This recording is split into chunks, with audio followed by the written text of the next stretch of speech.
fiid wanaagsan idil ahaantiin baa qiyaartayna la socotay meel kasta oo aad joogtaan ku soo dhawaada STN iyo barnaamijkii bandhiga oo xarunta dhexe ee magaalada Nairobi ee STN kaga imaanayo tusmadana waxa idin la socodsiin doona hadii uu Rabbi qadaro anigoo Cabdilcasiis Barrowa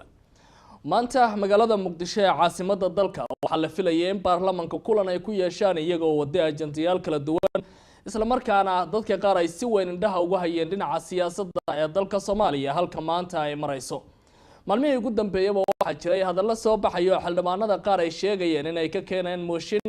codka kalsoonida lagu qaadayo gudoomiyaha baarlamaanka ee Jamhuuriyadda Federaalka ee Soomaaliya mudane Maxamed Sheekh Cismaan Jawaari halka ay wateen ajandayaal kala duwan oo la xiriira darbiga dawladda Kenya ay ka dhisayso sohdinta kala qaybisa Soomaaliya iyo waliba Kenya gaar ahaan deegaanada Balad Xaawo iyo Mandera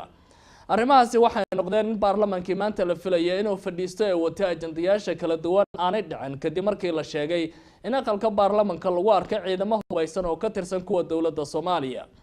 ciidamada xildhibaanada qaar waxay sheegayaan in gudoomiyaha baarlamaanka ee codka kalsoonida loo qaadi rabay sida ay wateen ajandayaashaasi mid la mid ah mudanayaasha baarlamaanka qaar ka tirsan ayaa waxay sheegeen in isaga ciidamada halka uu keenay isla markaana ay tahay si sharci darro iyadoo qaar kale oo xildhibaanadana arrintaasi ay difaaceen bandhiga guud ahaanba waxaan caawa ku falanqeyn doonaa arrinta ka socdonaatay magaalada Muqdisho ee waliba siyaasadda karkaraysa dhinaca mooshinka la xiriirta balse marka hore waxaad nala daawataan qaar ka mid ah xildhibaanada oo ka hadlay sababaha kulanka uu baaqday cidna khasab gudoomiye ugu ma ahan karta baarlamaanka gudoomiyuhu doortaa hadduu rabana waa ridaa marka gudoomiyaha haddii markii hore la doorto cod la siiyo marka dambe codka khasab kuma haysan kare baarlamaanku hadday codka kala noqdaan waa inuu gudoomiyenimada ka tagaa mana aha gudoomiyuhu ugu horreeyo codka lagala noqdo codadka xildhibaankuna waa muhiim xukuumadda waxaa laga doonayaa inay ammaanka baarlamaanka adkayso wax hub la soo geli kara baarlamaanka waxaan moodnay dalka inuu hagaagay waxaan moodnay in daacad ay jirto dastuur iyo shaqaynayo xeer hoosaad waxaan aragnay in xildhibaano koox yar ah ay rabaan inay haystaan baarlamaankii Soomaaliyeed oo uu hogaaminayo gudoomiyaha baarlamaanka iyo gudoomiye ku-xigeenka labaad Mahad Cawad aad baan ugu xumahay codkaygan ku doortay labada gudoomiye waxaana doonayaa sharci inaan u maro inaan haddana cod aan kaga baxo madaxweynihii aan rabitaankooda ku soo dooranay inuu raali ka yahay qalalaasahan socdo in ciidamadii Soomaaliyeed loo tababaray inay la dagaalamaan nabadiidka ay soo weerareen xaruntii golaha shacabka wasiiradii aan shaqada u ansixino oo aan kalsoonida siinay inay baarlamaanka shaqo ka dhigteen wasiirkii amniga uu joogo wasiirkii maaliyadii uu joogo uu taliyaashii ciidankii oo dhammaystiran kii booliiska kii nabad sugidda kii asluubta kulligooda ay maanta u soo shaqo tageen baarlamaankii oo ay shaqooyinkii kale oo loo idmaday ay iska soo daayeen annaga noo soo jeesteen ayaan aad uga xunnahay hadday tira xildhibaanaha ku filan ay haystaan uma diidanin mooshinkooda inay keensadaan sanduuq loo dhigo loo ogolaado xildhibaanadu fikirkooda inay dhiibtaan gudoomiye Jawaari haddii 184 xildhibaan oo ka codayda la helo waxaan ka qabnaa lama arko gudoomiye kala dooranayna haddii 184 xildhibaan oo riddo ay waayaan waxa la rabaa sharciga inay inta u hoggaansamaan ogolaadaan dalka nidaamka lagu wada jooga dalkan xukun militariya soo maray burbur iyo dagaal sokeeya soo mareen maxaakiim iyo urur argagixiso iskaga dambeeyay iyo faragelin ciidamada Itoobiya dalkan ay ku sameeyday dalkan waxa lagu wada joogaa nidaam noo qoran oo Soomaalidu ay ku heshiid watahay daawadayaal kuwaasi waxay ahaayeen mudanayaal ka tirsan baarlamaanka Soomaaliya oo ka hadlay sababihii maanta kulankoodii oo u baaqday iyagoo xildhibaanada ay xusid mudan tahay inay wateen laba ajande oo isweydaarsan isla markaana aan xildhibaanada isku meel u jeedin xildhibaanada qaar sidaan hore idinkugu sheegnaba waxay wateen inay codka kalsoonida u qaadaan dhinaca baarlamaanka gudoomiyaha baarlamaanka Soomaaliya Maxamed Sheekh Cismaan Jawaari oo ay ka keeneen mooshin ay doonayaan inay xilka uga qaadaan iyo waliba xildhibaanada kale oo iyana watay inay ka doodaan ajandayaal kale oo aan kaasi ahayn gaar ahaan arrinta la xiriira sohdinta Balad Xaawo iyo Mandera u dhaxaysa darbiga dawladda Kenya ay ka dhisayso barnaamijka ayaad guud ahaanba ku daawan doontaan arrimahaasi iyo kuwa kale waxay noo soo socdaa codad kala duwan oo ay ka mid yihiin gudoomiyaha baarlamaanka Maxamed Sheekh Cismaan Jawaari oo ka hadlaya waxyaabihii maanta baarlamaanku uu qabsoomi waayay gudoomiye ku-xigeenkiisa koowaad Muudey oo sidoo kale arrimahaasi ka hadlaya iyo qaar ka mid ah bulshada Soomaaliyeed oo aragtiyo ka dhiiba doonta sida ula muuqata xaaladda siyaasadeed ee Soomaaliya arrinta la xiriirta khilaafka baarlamaanka haddaba su-aalaha isweydiinta le caawa barnaamijka aynu ku falanqeynayno ayaa waxay yihiin maxay tahay sababta baarlamanka Soomaaliya iminka ay khilaafkooda u soo shaacbaxay maxayse tahay sababta rasmiga ee ka dambeysa in gudoomiyaha aqalka baarlamanka Soomaaliya mudane Maxamed Sheekh Cismaan Jawaari codka kalsoonida ay doonayaan baarlamanka u qaadaan mooshinkiisa xilligan ku soo beegay iyaasa ka dambeeya mooshinkan oo gadaal ka riixaya suuragal ma tahay in sida lagu eedeeyay qaar ka mid ah xildhibaanada ay sheegeen in ciidamada dawladda ee halkaasi yimid taliyaashooda ay halkaasi keeneen mase jirtaa cid la isdhihi karo oo ay ka dambeysaa in aqalka baarlamanka ay ciidamadaasi keenaan arrimahaas iyo kuwo kale oo xiise leh ayaan caawa barnaamijka ku falanqeynaynaa waxaana ii martiya oo inta ugu badan barnaamijka caawa ila qaadaa dhigi doona saaxiibkay Cabdiraxmaan Maxamed Cali oo loo yaqaan Diini oo isaga ah nin dhalinyaro ah isla markaana siyaasadda Soomaaliya si weyn ula socda qudhiisana ah siyaasi dhalinyaro ah adban u jecelahay Diini STN xarunta dhexe ee bandhigana kugu soo dhawaad ma santaa waana ku faraxsanahay caawina kula joogo aad baad ma santahay mar kale Diini wada socotay wixii maanta Muqdisho ka dhacay maalmihii ugu dambeeyay sheekooyinka arrimaha la xiriira oo tii ay soo baxayeen wax la socotay dhawaan shir jaraa'id oo hore u qabtay gudoomiyihii baarlamanka waxa uu sheegay in arrintii madaxweynaha uu soo dhaxgalay maadaama uu yahay qofka ugu sareeyay ilaalinta sharciga Soomaaliya laakiin maalintii shalay ay ahayd ayaa waxa soo ifbaxay shir kale uu qabtay oo sheegayo madaxweynaha inuu ku yiri iscasil Jawaari taasi oo dad fara badan ay isweydiinayeen arrintan xageebay iska qaban laadahay ma santahay sidaan la socono 14 bishii hore March waxa markii ugu horeysay si kadiis ah oo fajiciisa ah ku soo ifbaxay mooshin laga keenay gudoomiyaha baarlamaanka Maxamed Sheekh Cismaan Jawaari gudoomiyaha marka mooshinada la keenay jiray Soomaaliya siyaasadeeda marka la socdo waxa caadiyan liska ogaan jiray in mooshinada bilal la soo karkarin jiray mooshinada muddo soo socon jiray qofka mooshinka laga keenayo isagoo jilcay oo dhibaatooyinka wararkii u soo gaarayo dhan laakiin hadda waxa dhacday in mooshinka uu noqdo mid isagoo dhan si hal mar ah u soo booday sikadiisoo noqday gudoomiyaha baarlamaanka ma laga filaynin siyaasadda Soomaaliya waayadii dambe ra'iisul wasaaraha iyo madaxweynaha ayaa inta badan isqa qabsan jiray laakiin hadda dhankaas waa laga soo wareejiyo hadda waxa waay mooshinkii ugu horeeyay oo ugu cuslaa waxa laga keenay gudoomiyihii baarlamaanka gudoomiyaha baarlamaanka sababta loogu keenay waxa waaye xukuumadii ayaa waxay sameynaysaa shaqooyin badan waxay wadaa horumar kala gedisan ee dalka rabto inay gaarsiiso xukuumadii ayaa waxay u aragtay in gudoomiye Jawaari uu yahay caqabad aysan gudbi karin si caqabadaasi meesha ugu saaraan waa in gudoomiyaha baarlamaanka maadaama la socon waayo la jaan qaadi waayo sida ayaga dhahayaan oo kale ama ra'iisul wasaaraha ama golaha wasiirada qaarkood xitaa si public ah in media u soo fariistaan oo waxyaabo badan oo isku xirin jira xagga xasaanada xildhibaanka uu leeyahay hadda wax banaanka ayaa la soo dhigayo wax la isku dooranayo ma laha marka xukuumadda dadaal walba waxay ku bixinaysaa si gudoomiyaha baarlamaanka Maxamed Sheekh Cismaan Jawaari meesha lagu saari lahaa watahay arrimahaas oo iman doonaa sheekooyin badan oo taasi la xiriirta laakiin dad fara badan oo Soomaaliyeed waxay maqlayeen xan soo babaxayso ku aadan mooshinkan cid baa gadaal ka reexaysa aragtidaada yaa gadaal ka taagan baaslada mooshinkan ka dhan gudoomiyaha aqalka baarlamaanka ee Soomaaliya mooshinkan horta waxa soo ifbaxay markii xildhibaanada golaha shacabka ay diideen ay meesha ka saareen codna u qaadeen in dalka isaga baxdo aysan ka shaqeyn karin shirkadda DP World arinta Imaaraadka waan la socotaa Soomaaliya caqabad badan baa hadda arintaas ka haysato tan iyo markii uu soo ifbaxay khilaafkii u dhaxeeyay Khaliijka oo qadar dhinac laga noqday dowladda Soomaaliya ee noqotay dhaxdhaxaad DP World arinteedii waxaa jirta siyaabo badan inay saameyn dalka hadda ugu leedahay ciidamo badan oo kamid ah ciidanka Soomaaliya ay qayb kamid ah Imaaraadka Carabta tababaran mooshinkaas markii uu soo baxay oo la laalay oo dalka laga saaray oo ma ka shaqeyn karto xildhibaanada isku raaceen gudoomiye Jawaari waxa soo ifbaxay in mooshin laga keenay Jawaari wuxuu sheegay in isaga uu diiday inuu saxiixo mashaariic ama barnaamijyo dhibaato u ah dalka marka barnaamijyadaas waxaa kamid ah sida inta badan la isweydiinayo oo la ogyahay dadka qaar arinta DP World taas marka soo ifbaxday watahay waxaad ii sheegtay in xildhibaanada qaar ay sheegeen xukuumadda iyo gudoomiye Jawaari aan wada jaan qaadi karin marka loo yimaado xukuumadda waxay qaabilsan tahay arrimaha shaqada dhinaca fulinta la xiriirta halka gudoomiyaha baarlamaanka iyo guud ahaanba baarlamaanka shaqooyinkaasi ay kor joogteeyaan isla markaana ay hindisi sharciyeedyo ay xukuumadda soo bandhigta la meel mariyo oo baarlamanka la horgeeyo laga doodo marka qaarna loo yeero golaha wasiirada xubno kamid ah oo wax laga weydiiyo holaha shaqo ay qabtaan si isla xisaabtan gudiyada baarlamanka u qaabilsan iyo guud ahaanba baarlamanka ay hor yimaadaan waxaa isweydiin mudan sababta baarlamanka marka laga yimaado loo yimaado gudoomiye Jawaari xukuumadda ay u aragto inaanu Jawaari la shaqeyn karin maxay tahay sababta ma hindisiyaal ay soo gudbiyeen oo dhinaca shuruucda ku saabsan xukuumadda ayaa la meel mari waayay mase si kale ayaa Jawaari loo toonsan yahay maxaa jira baad isleedahay Jawaari sida la socono waa nin professor ah aqoon-yahan ah wax badan soo shaqeeyay xogkii dalkan dadku soo shaqeeyay aad iyo culeys uu leeyahay mararka qaar hadii la qiimeeyo waxa xukuumadda mararka qaar ka imaan karo inaysan culeyskaas u babaac dhigi karin sida aan la socono wasiirada qaar kamid ah waa xildhibaano marka caqabadaha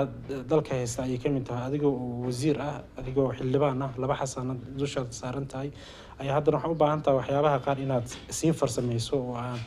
barnaamijyadaada oo aad ka gado marka xildhibaanada inay kala qaybsamaan waxaa keenayso markii horeba sida aan la socota Jawaari markii la dooranayo kale xildhibaano badan aanan dooran Jawaari wuxuu kusoo baxay tartan adag oo kusoo baxay xildhibaanadii aanan codka siin weli way joogaan xildhibaanada baarlamaankeena ka tirsan yihiin qaarkoodna hadda waxa waaye dhinaca kale ayay hadda ku biireen oo xukuumadda la jiraan sida ninkii la tartamo kale xildhibaankii la tartamay xidig oo kale maanta warbaahinta la hadlayay marka dhinacaas ma shar yara dadaal adag ay wadaan gudoomiyaha baarlamaankana isagana waxa la jira dhammaan xildhibaanadii mucaaradka ku ahaa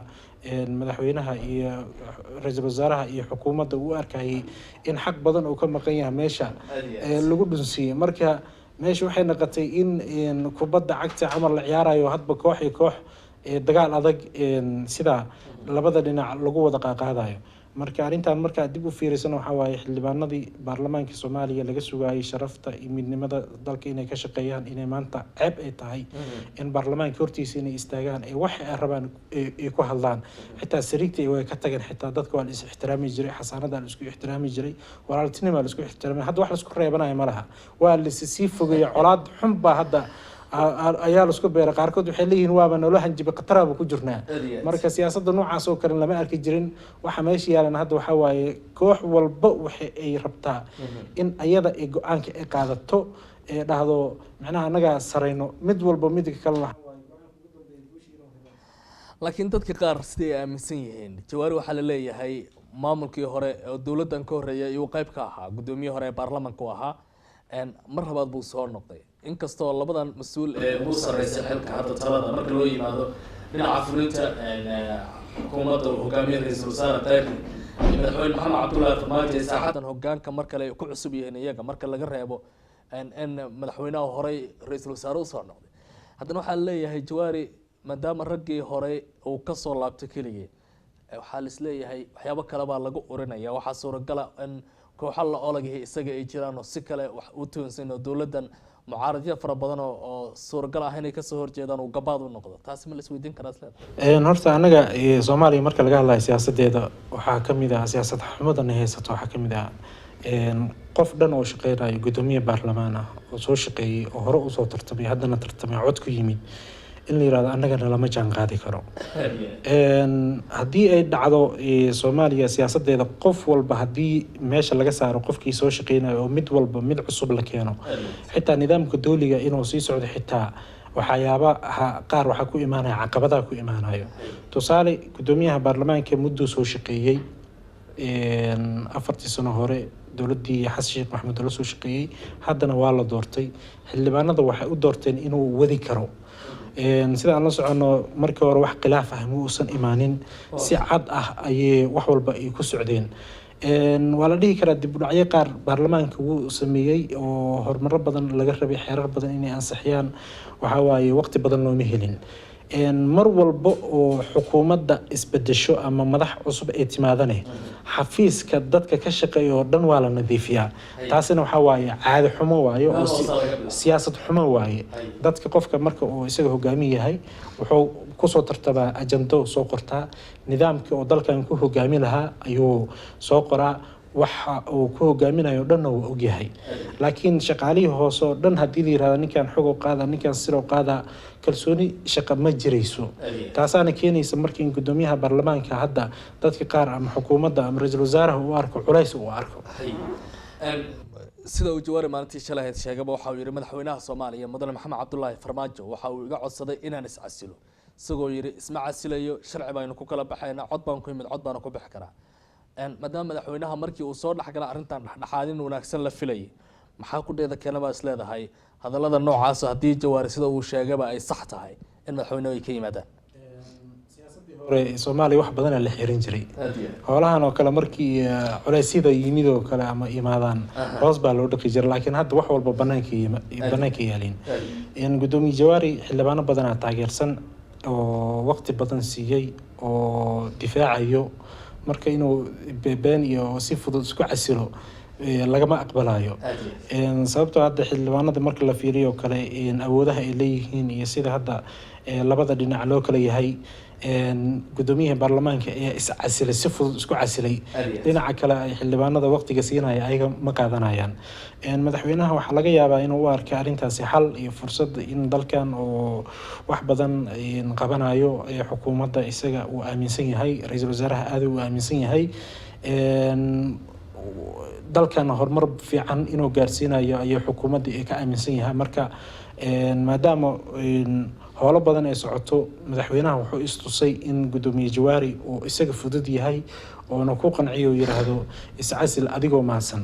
marka gudoomiye jawaari arintaas uu qaadan waayay banaanku keenay wuxuu yiri madaxweynaha wixii laga sugayay dhaxadintii aniga kama filaynin inaan iscasilo man iscasilayo yiro oo ku soo celceliyay watahay wax la leeyahay aqalkii baarlamaanka ee Soomaaliya maanta ciidamo ayaa joogay oo la ogeyn cid ay ka amar qaadanayaan inkastoo dhinacyadu isku turturayaan maxaad is leedahay sabab bay u tahay in baarlamaankii ahayd meeshii xildhibaanadu ay fadhiisanayeen doodaha baarlamaanigana ay ka dhacayeen in ciidamo la keeno sababtu maxay tahay iyadoo tan aanay ahayn markii ugu horeysay soo noqotay horena way u timi haddana waa mar labaad inta sheekooyinkan ay socdaan qaar ciidamo aan la aqoonin ayaa qabsaday baarlamaanka ciidamada aan diiwaan gashnayn oo meeshaas si fudud isaga galay horta xagee ka yimaadeen waa in la su'aalaa ciidamadan waxay ka tirsan yihiin militariga dalka ka tirsan yihiin waa ciidamo la yaqaano waa ciidamo qaarkood ilaalada xildhibaanada kamid ah marka hadaan indhaha xaqiiqda laga qabsanaynin waxyaabaha soconaya marka aad fiiriso difaac ayaa la yiraahdaa ciidanka horta in sharaftooda iyo karaamadooda meel lagu dhaco aniga hadda ma qabo ciidankii waa ciidankay ka tirsan yihiin haddii la inkiro jiritaankooda la inkiro la yiraahdo meelay ka tirsan yihiin ma naqaano arrintaas caqabad waay taliyaha booliska ee dowladda federaalka Soomaaliya Bashiir Cabdi Maxamed Amriki maanta wuxuu yiri ciidankaasi baarisa ku sameeynayna meesha ka yimaadeen ogaanayna sidoo kale taliyaha ciidanka xoogga dalka Soomaaliya Cabdiweli Jaamac Gorod sidoo kale isagana shir jaraa'id oo qabto wuxuu yiri dabagal sameeynayna waxa ay yihiin iyo meesha ay ka tirsan yihiin ayaan ogaanayna war magaalada Muqdisho ciidan inuu iska dhex socdo baarlamaanka tagay qabsaday oo maxaan ku dhahay howlihiisa iska wato oo aan la ogeyn oo aan laga warqabin ciidan noocaas oo kale hadii ay ka jirto baarlamaankii xubnaha baarlamaanka halis ku jiraan isleeyahay hadda loo maasan tahay sida aad ka dhawaajisay mas'uuliyiintii shirka jaraa'id qabtay ciidamada hogaaminaya qaarkood waxayna la daawadaan dadweynaha waan isku soo laabanaynaa barnaamijka insha Allah waxa maanta anagoo u macnaynay gudoomiyaha iyo gudoomiye ku-xigeenku ay la soo galeen ciidan si lama filaan ah intay soo jireen weliba baarlamaanka soo geliyeen ciidankaas oo aan ahayn ciidan bodyguard ah xaqiiqo ciidanka saddex dabaq fuuli kara intay iskala qaybiyaan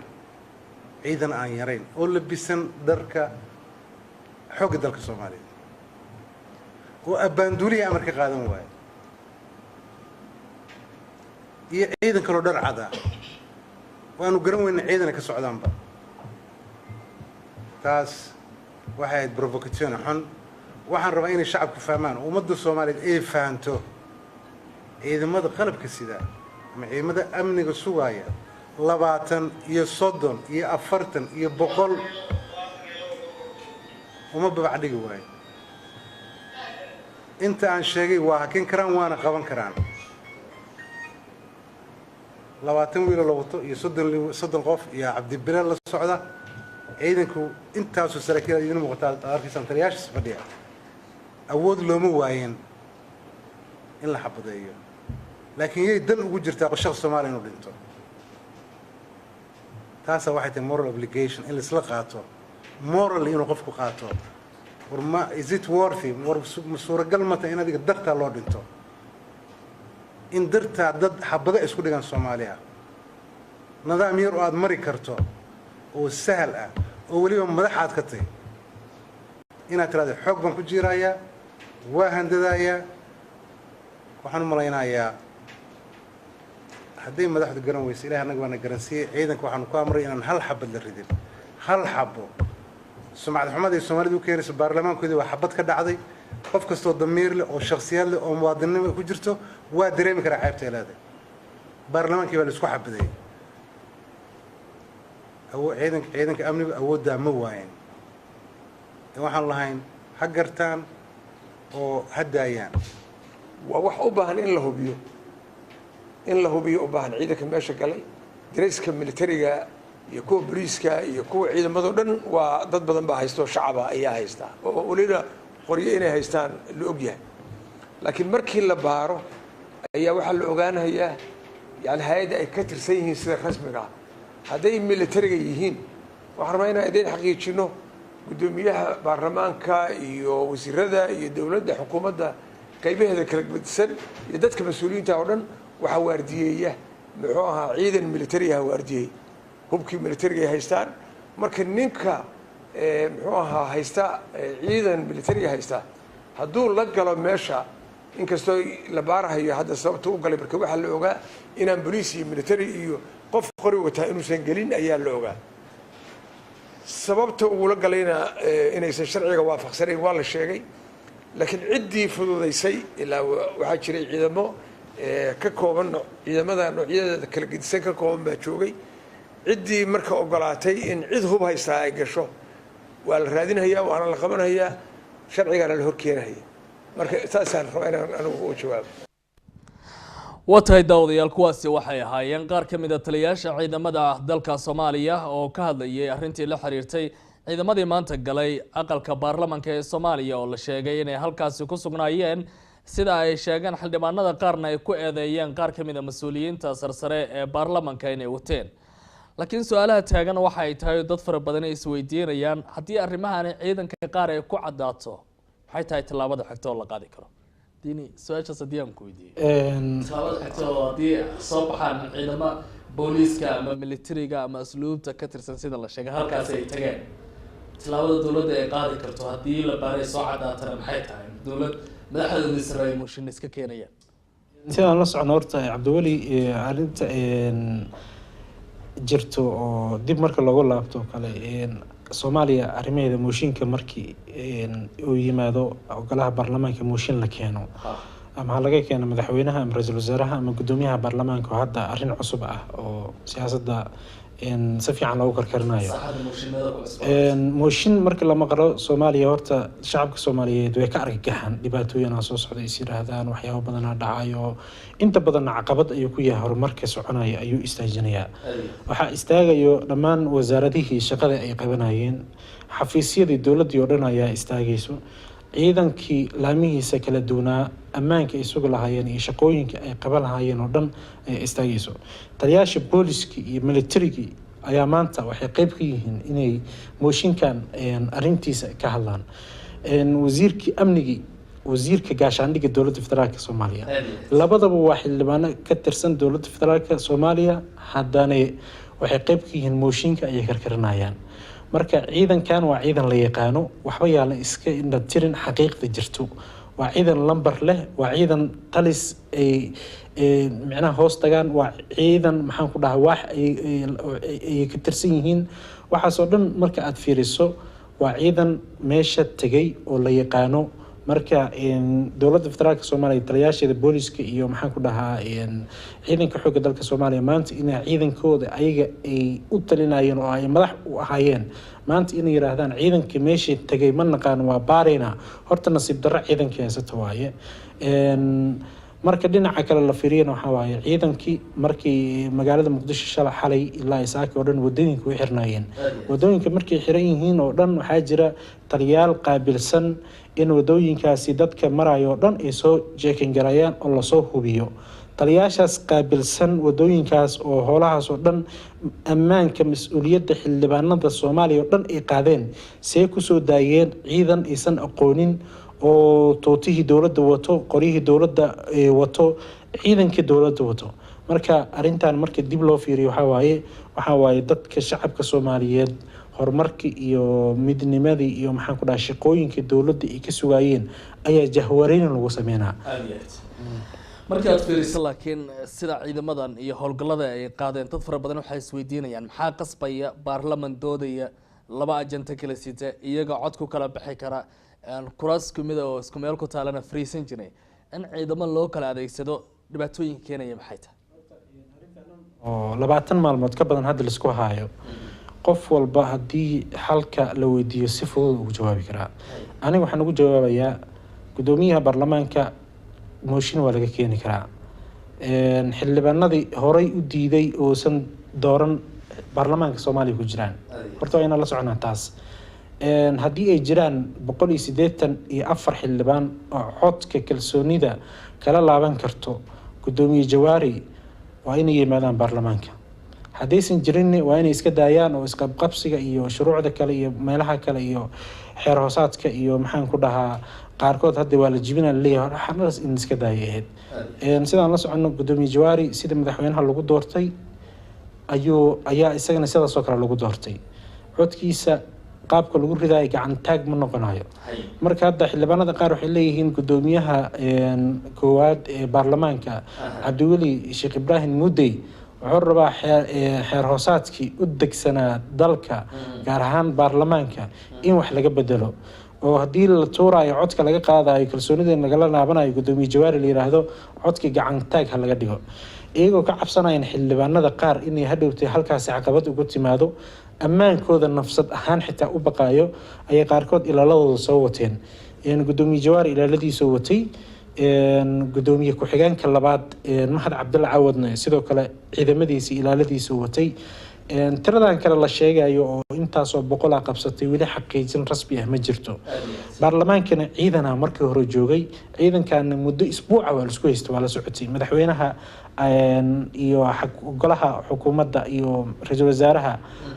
amar ay soo saareen xitaa in laga saaro ciidankii hore haysan jiray waxay ka amar qaataan gudoomiyaha baarlamaanka waana ciidan 100 iyo xoogaa gaaraya oo si gaar loogu tababaray amniga baarlamaanka inay sugaan marka ciidamada maanta siyaabo kala ka duwan u soo galay waxa waaye dhinac walba dhinaca kale kalsooni kuma qabo marka taas ay keenaysa marka cabsidii iyo waxyaabaha la isku marinayo media idaacadaha daba aragtay xitaa facebookyada live ayaa laga soo dhigayaa wax maanta noo qorsoon siyaasadda ah haba yaraatee ma jirto marka taasna doodada baarlamaanka waxay ka socdaan bariha arrimaha bulshada taas oo arka aniga guddoonka sare ee baarlamaanka Jawaari iyo gudoomiye ku-xigeenka labaad Mahad Cabdulla Cawad baa lagu soo eedeeyay ciidamadan inay meesha keeneen sida qaar ka mid ah xildhibaanada ay sheegeen misleedahay mas'uuliyiintaasi awood ciidamo meesha ay ku keeni karaan ay kula wareegi karaan way leeyihiin amar ay u qabaan waana la ogyahay gudoomiye Jawaari gudoomiyaha baarlamaanka Soomaaliya wuxuu leeyahay ciidan gaar ilaaliyo waana la socdaa wax qarsoon haba yaraatee ma lahan gudoomiye ku-xigeenka labaad ee baarlamaanka Mahad Cabdulla Caawadna isagana ciidan ilaaliyo oo ammaankiisa xaaladda Soomaaliya waa ka warqabtaa ilaaliyo isagana oo leeyahay ciidankoodii ay la yimaadeen sida ay maanta sheegayaan gudoomiye Jawaari shir jaraa'id oo qabtay wuxuu yiri aniga ciidan aan meesha geystay haba yaraatee ma jirto ilaalo dhar cad ah iyo ciidankii uu ardiinayay 11 qofood aan gaaraynin ayaa ila socdo yiri marka gudoomiye Jawaarina gudoomiyaha baarlamaanka wali waaye mooshinkii laga keenay 92 xildhibaan la rabay inay saxiixdo 91 xildhibaan ayaa saxiixay maalin cad isaga gudoomiye ku-xigeenkiisa koowaad iyo labaad oo la wada joogo la wada fadhiyo ayaa si toos waxa loo sheegay in mooshinkaas uu buray kadibna Cabdiweli Ibrahim Mudey xaafadiisa tagay shir jaraa'id oo qabtay wuxuu yiri arintaasi waxa waaye waxba kama jiro mooshinka anaa lii keenay cid kale oo wax laga weydiinayo haba yaraatee ma laha marka baarlamaankii dhan laga sugaayey oo shaqo badan laga sugaayey maanta isaga inuu isqaqabsado jiilka dhalinyarada Soomaaliyeed hamiga ay lahaayeen isdhahayeen waxaa ku dayataan siyaasiyiintiina idinka horeeyay wadadooda raaca dalkan wax u qabta maanta waxay u joogaan ama goobjoog yihiin mar walba in laga shaqeynayo mooshin haddaba maasantaadiina waxaan jeclaan lahaa shirka ijraa'id oo gudoomiyey Jawaari qabtay daawadayaasha inaan u ciyaarno ka bacdina aragtidooda aan qayb barnaamij ka siino shirka ijraa'id ee Jawaari daawasho wanaagsan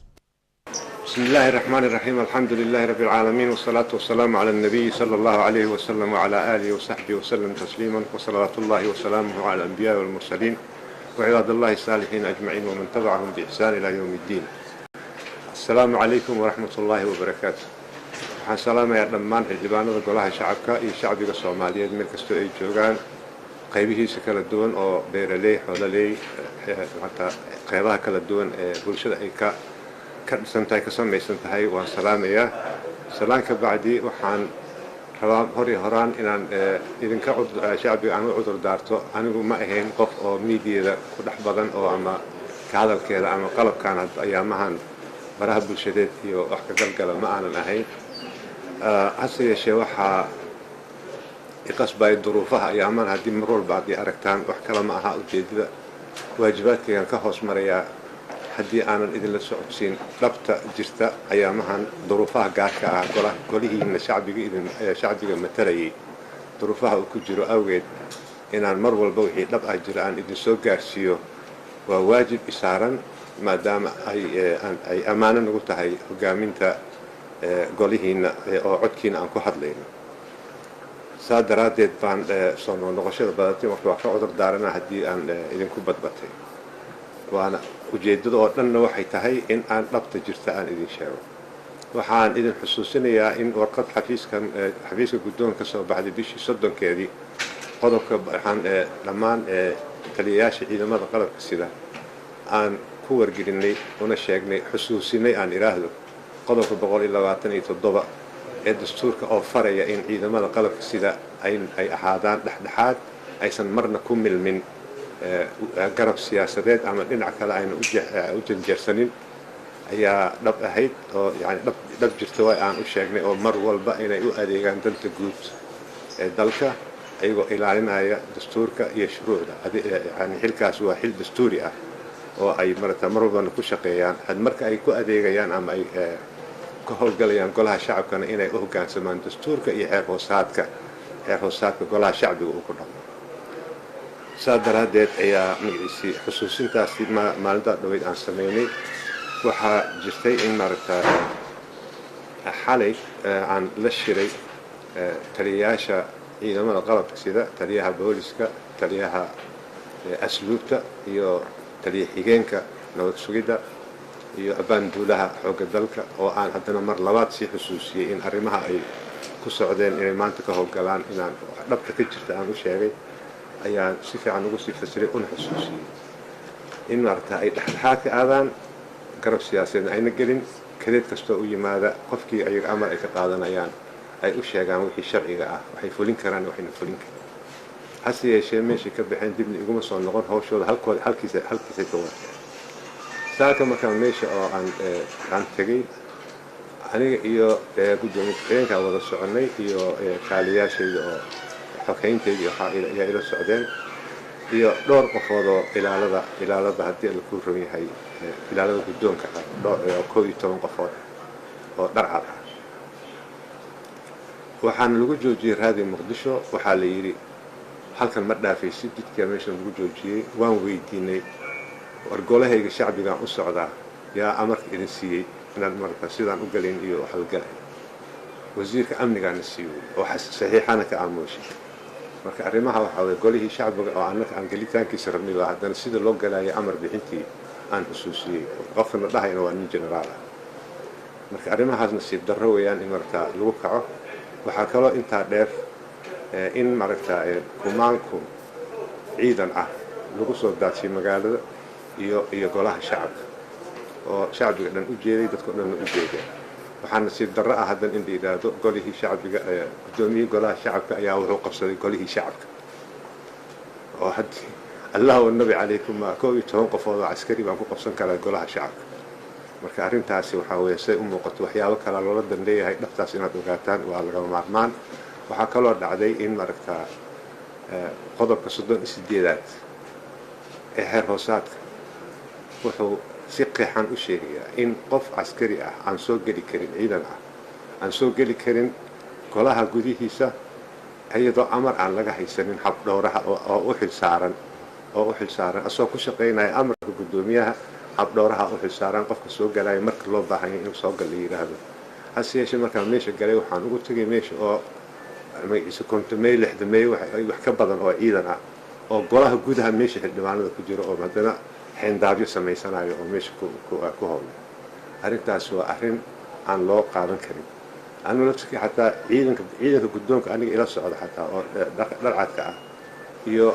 dhowr qofood oo amisom ah waxay fariistaan kuma soo dhawaadaan meesha kulanka oo fadhiga oo xildhibaanada waxay fariistaan xafiiskayga gadaal ay nagu sugaan marka arrin oo aan la yaabay noqotay markii dambe aan iri meesha laga saaro waxaa intaa dheer in haddana 100 xildhibaan in ka badan in loo diiday albaabka inay soo dhaafaan dibadda meesha baabuurta lagu hayay ayay sii joogeen marka waa jawaari baa wax qabsaday golihii shacabka qabsaday gudoomiyihii golaha shacabka wuxuu qabsaday golihii shacabka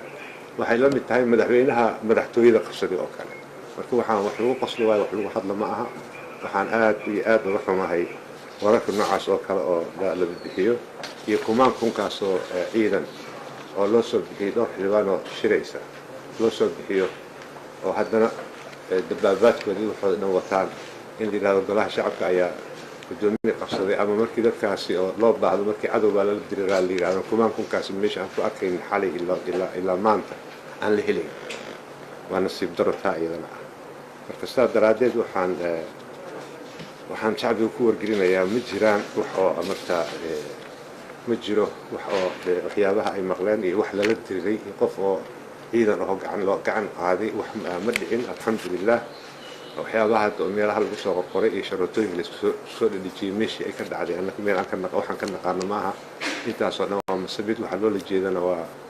waxyaalo kale waa nasiib daro aniga oo cudur daaraya dhammaan taliyayaasha oo arrintaas ka hadlay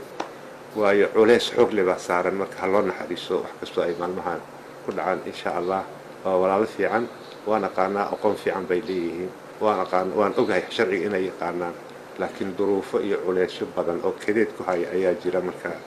shacbigana waxaa anaa ugu cudur daaraya saaxiibadeyda waa niman fiican oo shaqadooda yaqaano ciidankeena waa ciidan fiican يعني ciidankii maanta socday askarta wax dhibaato ah ma jirin laakiin amarada la siinay ayaa qalad ah marka waa intaas aan kusoo gabagabeeyo maanta inta dhacday inta ahayd marka golaha markii dib loo furi doono ayadoo waxaan ku dadaali doonaa in ayadoo labada garab ee xildhibaanada aan isu keennay iyagoo raalli ah wax kastoo ay ku heshiiyaan baarlamaanka ayaan u furo ayaan ka shaqaynayaa ayaamaha soo socda haddii aan la yidhahdo idinkan waxaa idinka codsanayaa inaad ducada noo badisaan ilaahay nooga barya cafrigan iyo ummadan Soomaaliyeed si rabbi raalli ka yahay oo annagana noo roon ilaahay inuu noo sahlo ducadaas yaan la joojinin hal la wado yani waxa jiritaanka golaha shacabka ayaan aad ugu walwalsanahay waxaan rabnaa shaqooyinkii iyo hawlihii iyo xooggii aan soo gelinay heerkan aan ku soo gaarsinay inaan sii wadno haddii alla idin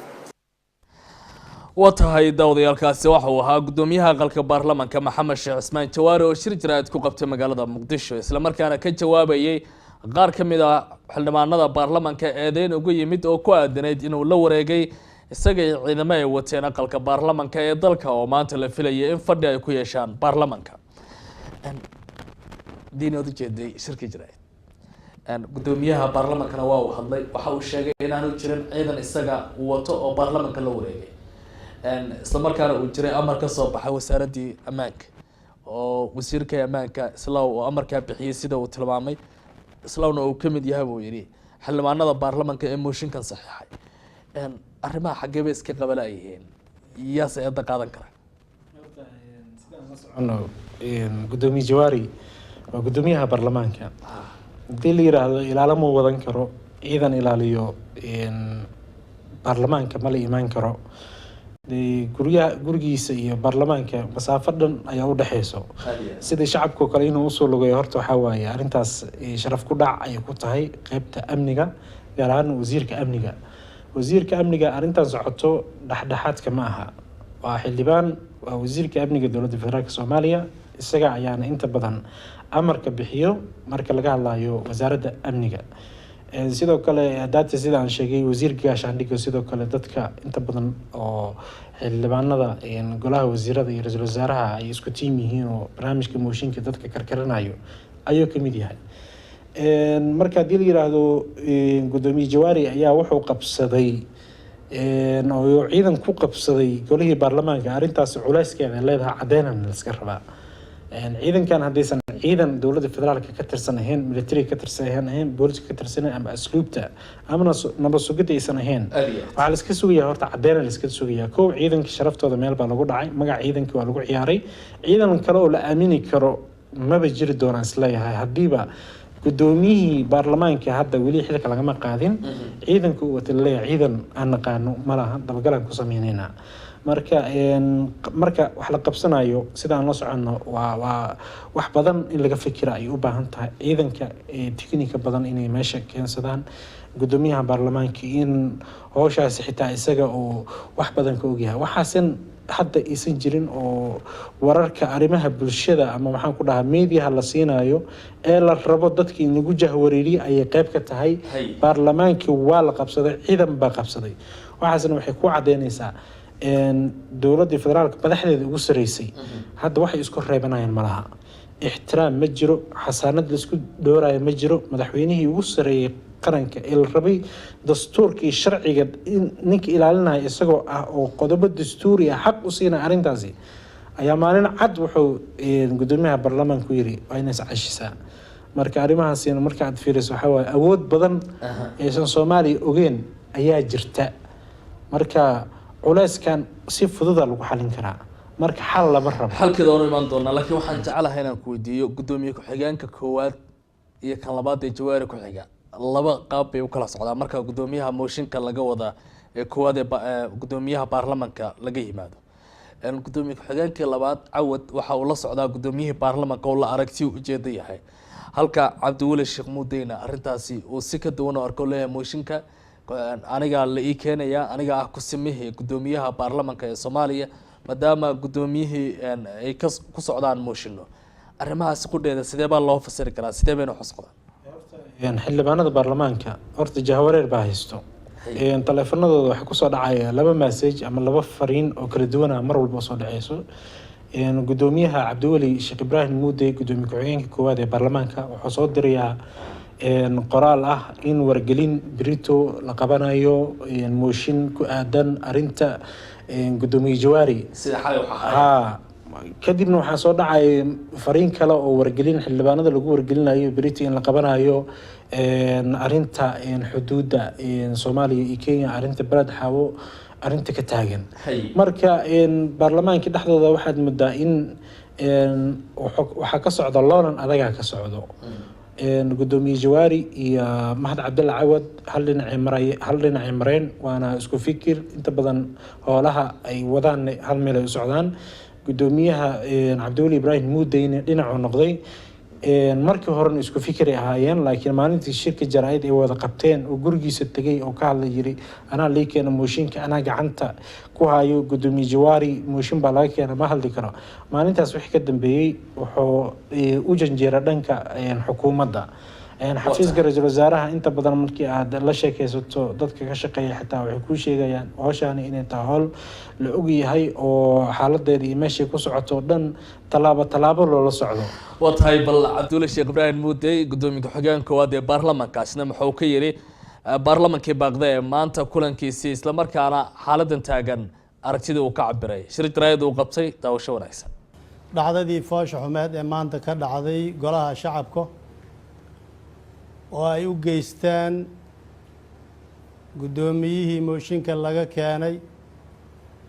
iyo ku-xigeenkiisii labaad taas oo ku xadgudub sharci ah oo wax horey noo soo marina aan ahayn arrintaas waa arrin sharci darro ah. qofka marka la soo eedeeyo waxaa xaq loogu leeyahay in wixii waajib ah lagu lahaa in laga guto. guddoomiyaha mooshinka laga keenay ee kalsooni kala noqoshada xildhibaanada ay ka keeneen wuxuu ku xadgudbay dastuurka dalka u yaalay ee xoreysaadka golaha shacabka, taas oo maanta golihii shacabka ay la yimaadeen ciidan oo ay ku qabsadeen, taas oo ay ku khalkhalgeliyeen xildhibaanada qaranka ee waajibaadkooda dastuuriga ahaa maanta u yimid golaha shacabka,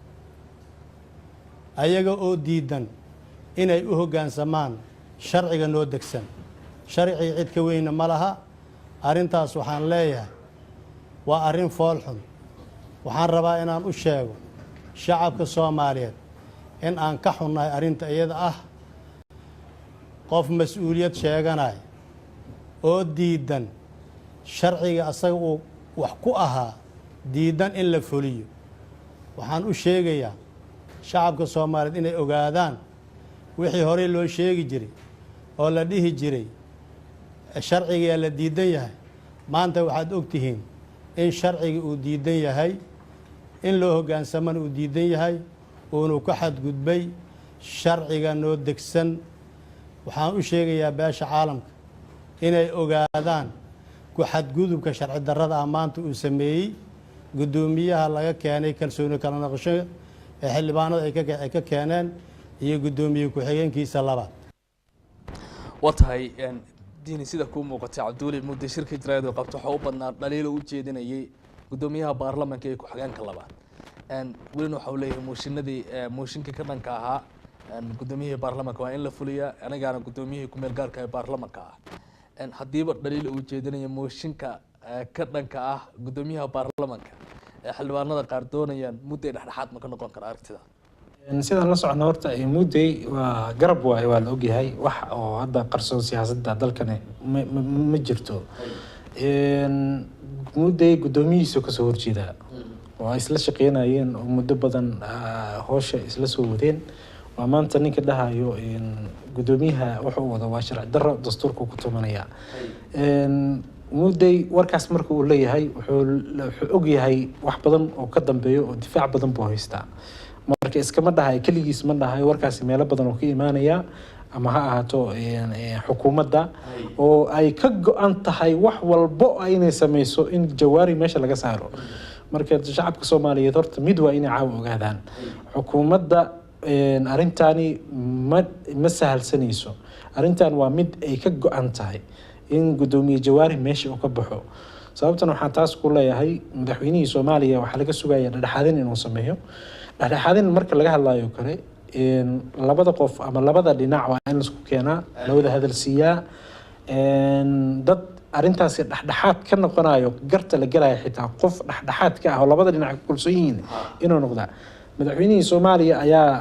oo holahaas oo dhan laga sugaya wuxuu isla markii hor keenay guddoomiye jawaari inuu yiraahdo iscasil. marka horta xalba loo arki karaa marka loo eego madaxda dunida caadaysan noocaana markay timaado waa in la helaa isku tanaasulid diin. haddii laisku tanaasulayo maalmahan mar hore laisku tanaasuli lahaa. horta mid waa inaan ogaanaa arrintan mooshinka waxaa soo dhexgalay aqalka sare oo xildhibaanada aqalka sare qodobo badan ay soo saareen. waxay yidhaahdeen annaga waxaan xal u aragnaa sidan insaan maalmay qabsadeen, maalmihii waa lasoo dhaafay, waxba way ka qaban waayeen. markay ka qaban waayeen shir jaraa'id ay qabteen waxay yidhahdeen annaga gacantaa ka taaganay, arrintaani waxaan ka qaban karno ma laha. labada dhinac warkii iyo talooyinka aan siinay way diideen.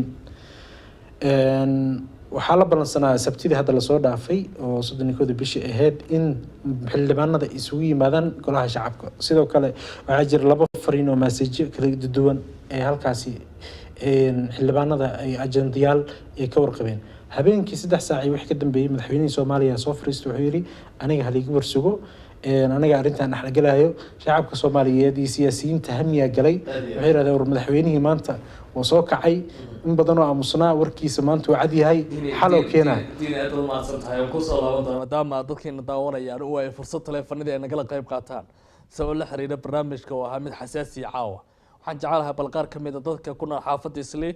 oo aan aragtiyada arrintan hor dhignay qaar kamid ah aragtidooda ee nala daawada insha Allah markii ninka la yiraahdo ra'iisul wasaare Saacid laga keeni jiray mooshinka gudoomiyuhu xitaa wuxuu diiday in uu ka hor hadlo golaha baarlamaanka ra'iisul wasaare xilliga jiray inuu golaha baarlamaanka ka hor hadlo asaga xitaa diiday maanta marka asaga mooshinka laga keenay oo xildhibaanadii dhaliireen oo ogsanadeen xildhibaanadii inuu yahay qof aan u qalmin xilka waxay maanta doonayaan wax qabadka yaalo faraha badan 17 hindisa sharciyeed ee hor yaala golaha baarlamaanka markay ogaadeen inuu soo qalmin in uu yiraahdo mooshin la igama keeni karo hadii la iga keenana xoog baan ku qabsanayaa golihii xarunta shacabka iyo golihii dhammaan waxaas wax sharciyaan wixii kale oo dib wadana Allah naga qabto especially ninka la leeyahay Jawaari oo odaga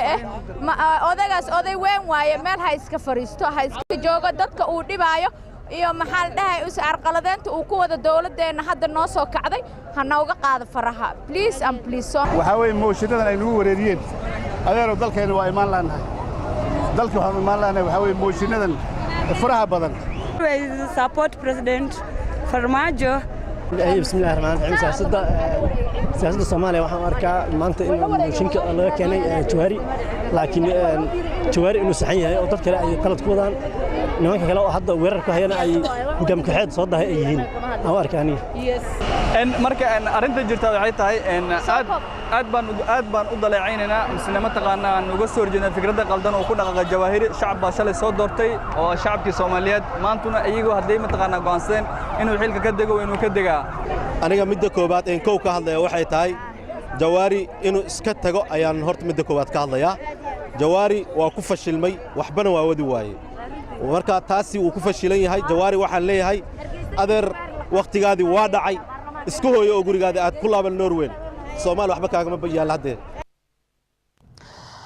watahay kuwaasi waxay ahaayeen qaar kamid ah shacabka ku nool magaalada Nairobi oo ka dhiibanaya aragtidooda ku aadan arrintan mooshinka iyo khilaafka u dhaxeeya baarlamaanka Soomaaliya oo maanta fadhi ay lahaayeen aan suuragelin oo qabsoomo sabab la xiriira arrintii oo aad u kululeyd iyo waliba ciidamo la sheegay xarunta baarlamaanka Soomaaliya in la keenay barnaamijka gabagabadiisa ayaynu ku sii soconaa timi aragtida ugu dambeysay xalka meesha uu ku jiro iyo waliba hadii suuragal tahay dhinacyadan ayagoo isdiidan haddana in xal la helo wada shaqeyn kareen sida aan la socono horta xalka waa iska fudud yahay dhinacyo badan oo meelo badan oo dheer laga doonayo xalka wuxuu ku eg yahay gudoomiyihii baarlamaanka mooshinka waa laga keenay horta xildhibaanada hal la ogolaado labada dhinac si nabadgelyo ah oo wada jir ah inay u fariistaan fadhiga golaha baarlamaanka haddii ay jiraan tiro 184 xildhibaan oo codka kalsoonida kala laabanayso ha isdiyaariyaan haddaysan jirin maxaan ku dhahaa dastuurka iyo qodobada qaabka xilalka la isaga qaado ama mooshinada la isaga keeno hala maro marka iyadoo la isdirdiyay xaladii la helo wada shaqeyn mana filayo waxa waaye xalka mar hore ayuu ku fiicnaa laakiin hadda waxa waaye baasha meeshii ugu dambeeyay la wada keenay